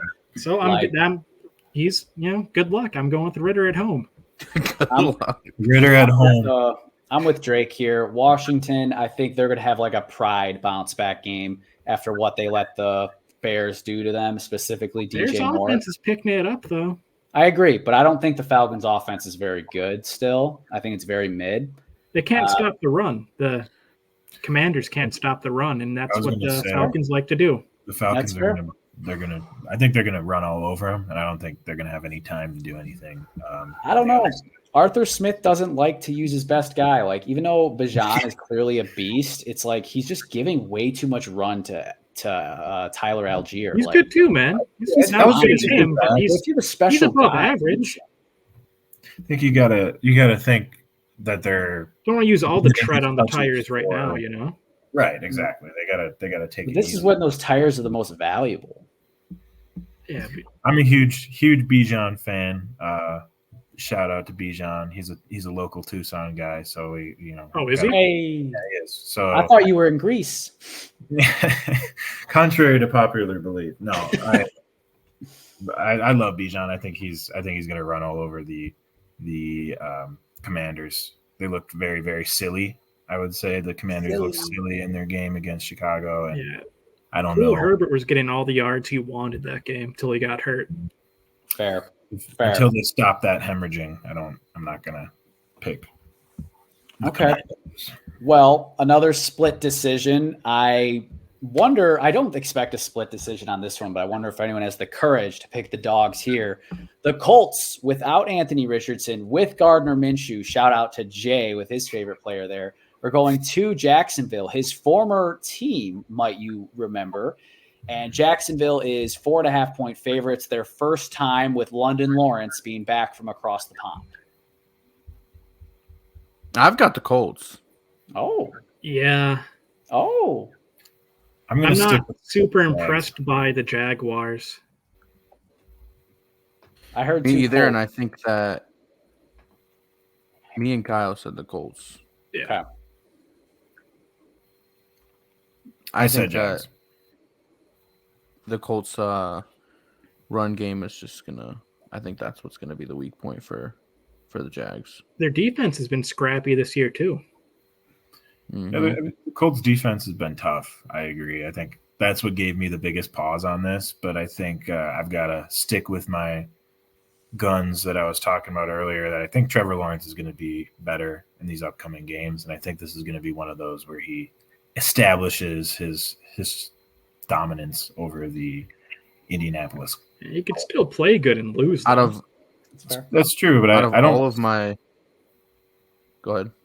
Oh, I don't see the Colts putting up a ton of points in this one, but Out of all of my picks, this is the one I want to be wrong, but we'll see.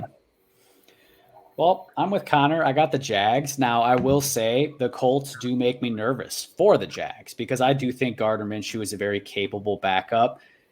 Revenge game.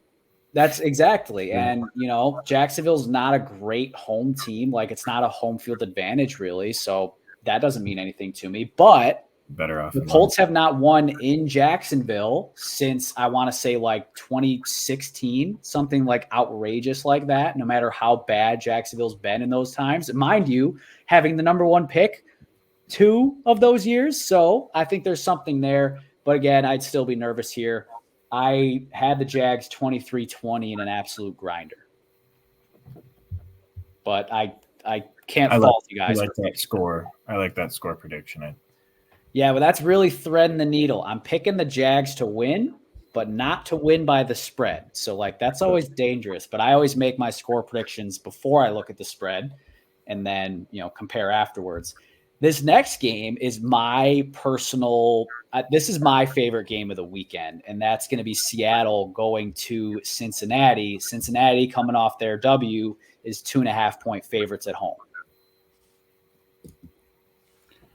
Bengals. I think they're going to just keep this momentum going. I like them. Their defense looked like they improved. Even though they're only playing the Cardinals, their defense looked improved last week. Pass game's still good. Joe Mixon got going a little bit. I think they're going to carry this momentum into this next week. I like Seattle. I'm going to take Seattle in this one. I want to pick the Bengals, but I think that in this situation, I don't know. Seattle it seems like they show up just right when everybody's ready to count them out again. And I don't know. I think that it's not a great matchup for Cincinnati, especially coming off that game. So I don't know. We'll see. But I'm going to stick with my guns and take Seattle. I'm taking counting Seattle out too. the Seahawks, dude. I got Seattle. I agree. Seattle, Kyle, I think, you're presents alone. some challenges because Jamar Chase is not going to outrun that secondary and be wide open like he was against the Cardinals. So while I defended Joe Burrow last week, I defended the Bengals last week. I think Seattle is similar level team, but they're coming off a bye, and I expect them to be even more prepared too. So Kyle, lone wolf there. We'll see how that lives out. But now I'm not ready to crown Cincinnati yet. We'll see. Not after beating a team we all were anticipating to be a 1-2 win team. So fair. We got a battle. What, Kyle? So they still only do have one win, the team they Correct. beat. Could end up a one-win team still. Correct. Very true. Very true. Next up, we got a battle in the NFC North. We've got the Vikings at the Bears. The Vikings are 2.5-point favorites. So this is in Soldier Field.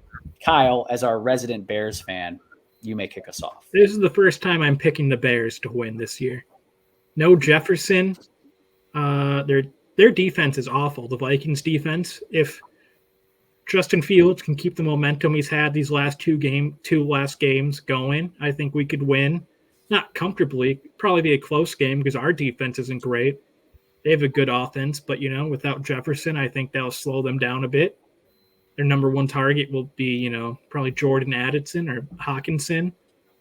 But yeah, I'm gonna take the Bears. First time I'm picking them all year. I'm taking the Bears too.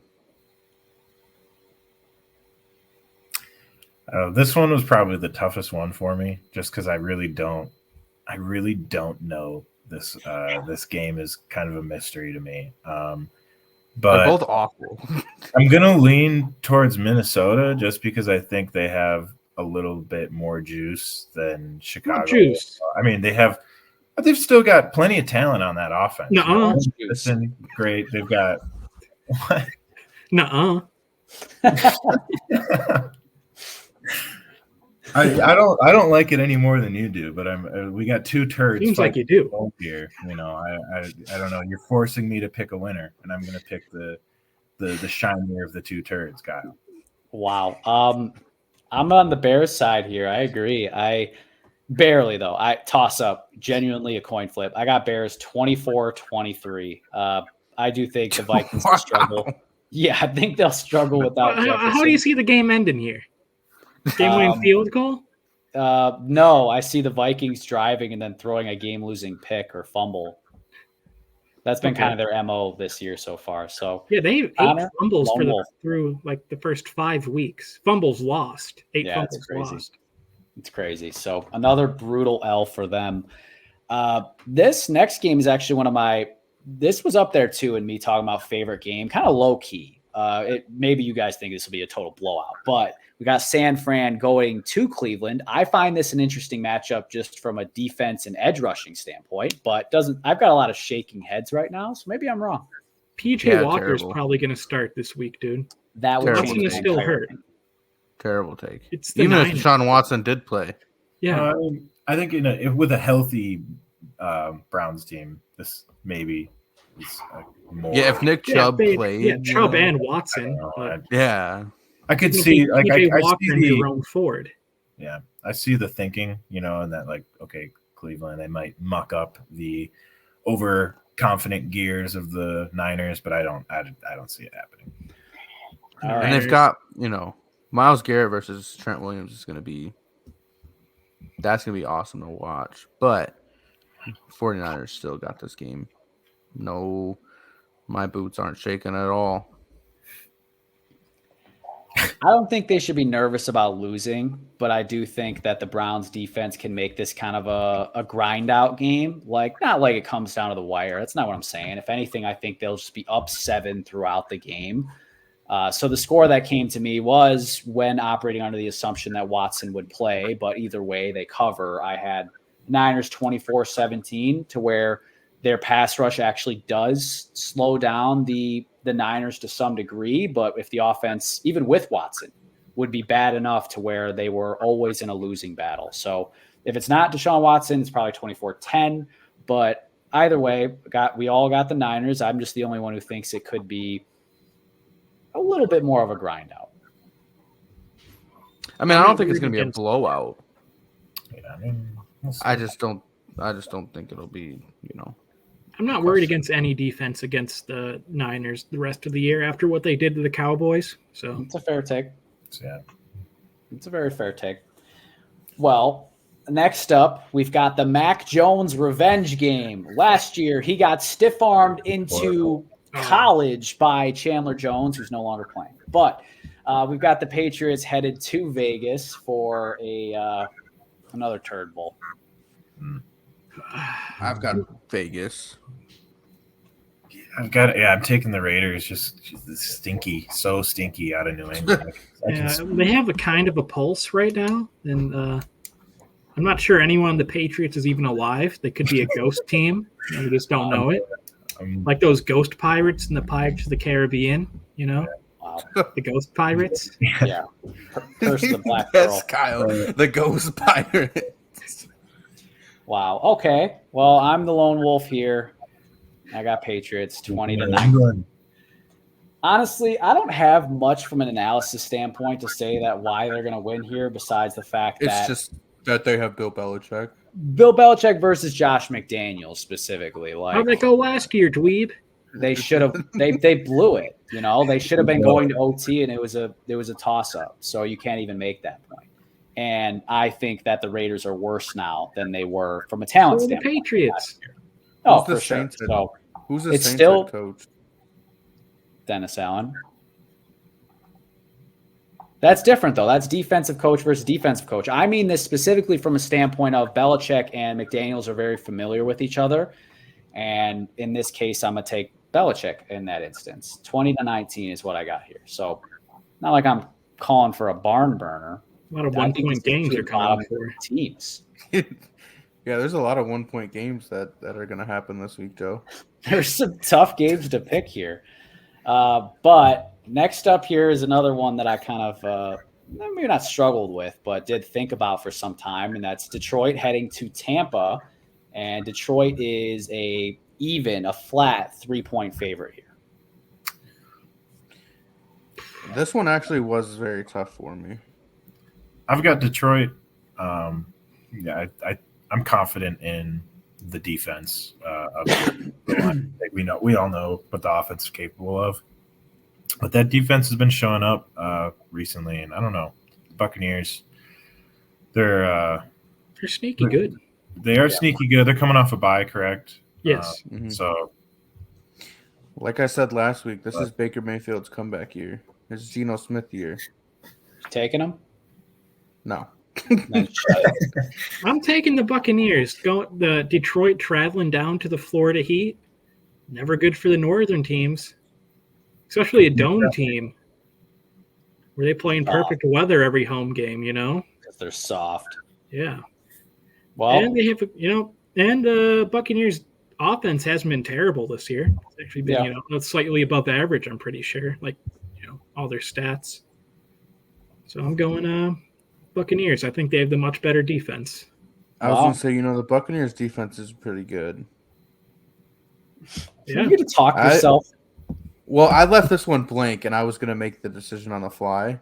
So now he's going to say, I wrote down blank, which means I wasn't wrong. You kind of bullied me into saying Detroit because you were like, well, you're going to take them. So I just made a decision to say no. Come on, Joe. I'm gonna stand by Detroit though, but damn, I don't know.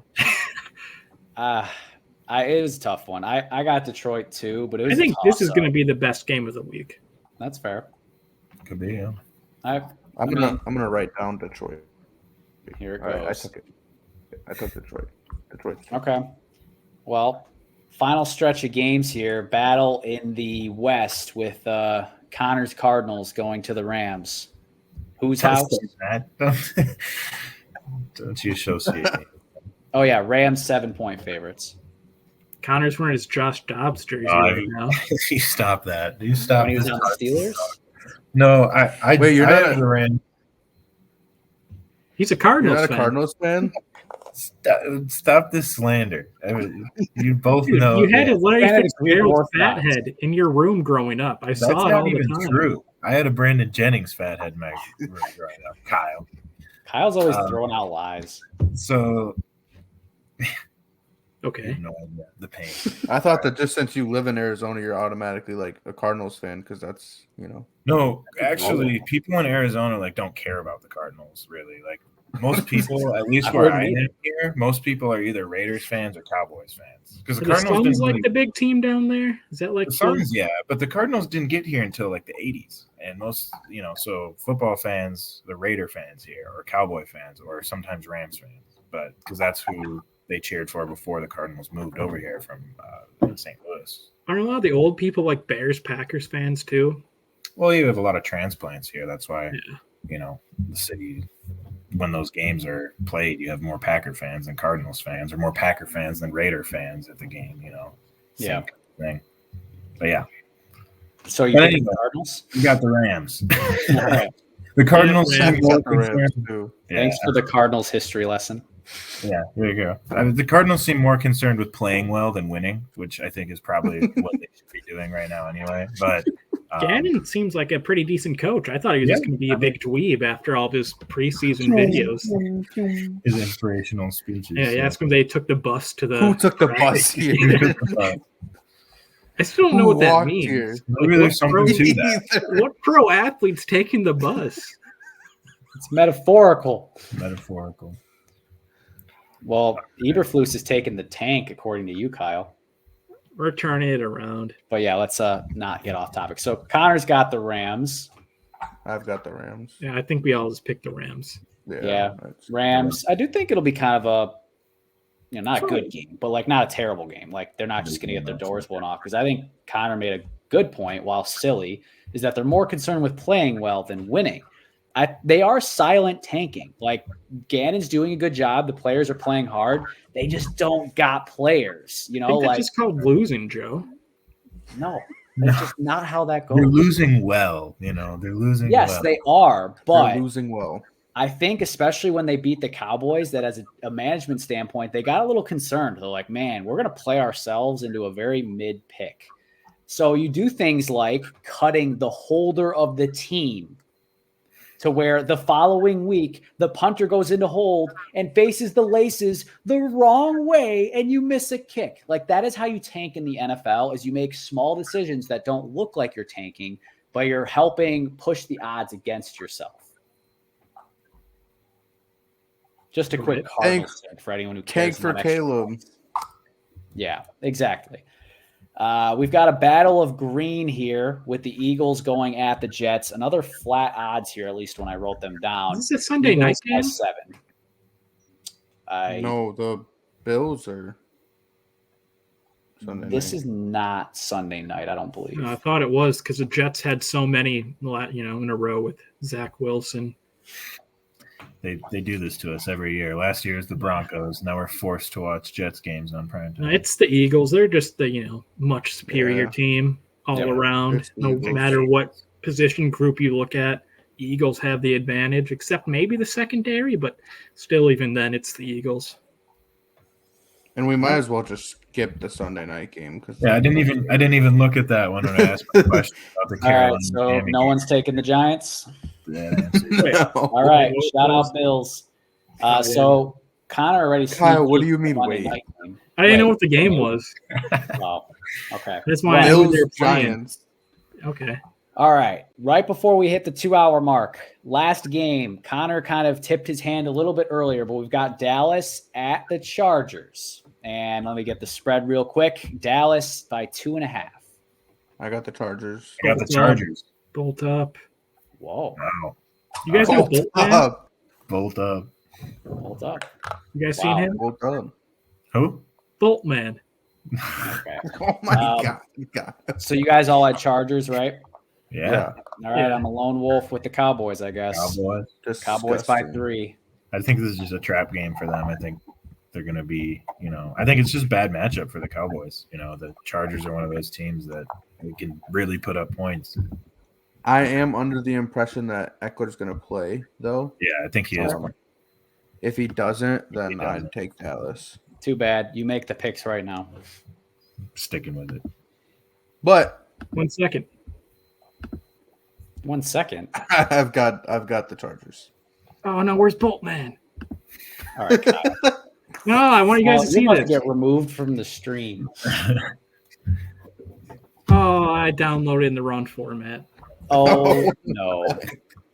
Okay. Well, sorry, Kyle. Maybe next time. But that's a wrap on episode 41. Another 2-hour stretch here. Appreciate you guys for joining us in. Kyle and Connor, our first time as the almost full O-line. Hey. Kaiser's gang. Sometime soon, hopefully. Come on. You guys are I also wanted Joe a while ago, and we got bombarded by extra people that came with. I wonder who invited them. Good thing me and Connor live so far away from everybody else. Yeah, Connor's in Greece. Yeah. Drake's in. Guys, check your show encounter. Check your phone. Drake's in. No, I'm not going to check it, Kyle. Sorry.